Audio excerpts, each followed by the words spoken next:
What I sought to do, Tucker, was to ensure that we had these issues on the table, and I made sure that our candidates, I didn't want them blindsided. That's what I admitted to. That's what I, look, what WikiLeaks put out. That's the greatest spin I've ever heard. I didn't want them blindsided. Hey. That's so good. You should do this for a living. That is hilarious. Leaked the questions to a candidate because she didn't want her blindsided. Mark Steyn is an author and columnist. He's seen plenty of political scandals in his long career. And was watching that. I'm sorry, I don't typically laugh in the middle of an interview, but I didn't want them blindsided. But she didn't answer my question, which it's hard to believe that nobody knew that had happened. I mean, maybe nobody did, but it's hard to believe that. Well, she answered with one of the all-time great lines in the history of broadcasting. She said, "You should have seen the things I leaked to Martin O'Malley."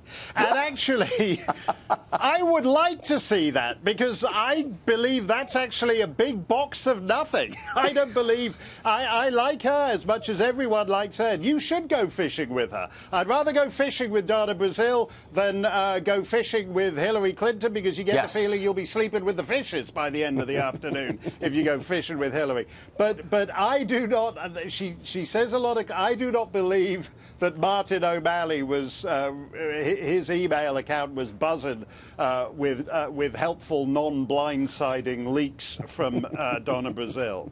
Kind of hard to imagine that. It's interesting, though, the venom that has come out from Democrats since this book emerged. I mean, look, Hillary lost. It was obviously a massive failure on her part. That's not hidden. The Democrats know that. And yet, Democrat after Democrat has said, many in the media basically, why would you betray the party? Especially before a critical election, yesterday's election. They were infuriated by the timing of this. Kind of a Stalinist response, I thought. Well, that's the great advantage that party has always had since the Clinton years. They don't have John McCain's. They don't have figures who sell themselves to the public by standing against their own party. And you made an interesting point, Tucker, when you said you wondered why so many media figures take Hillary's side on this. I think Hillary has two kinds of supporters.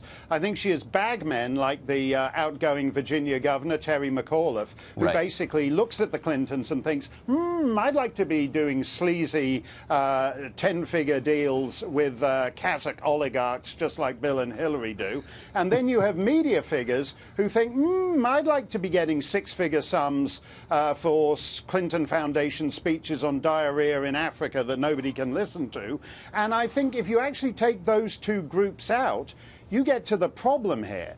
The reason the Democrat Party has lurched left is because the moderate centrist wing is represented by a corrupt dynastic kleptocracy, i.e. the Clintons. They tainted Democrat moderation and Democrat centrism. That's very smart. And very sad, by the way. I mean, a party ought to have a vibrant centrist wing, and they don't. I've never thought of that. It's a really smart point. Mark Steyn, thank you. You always make this show better. Thanks a lot, Tucker.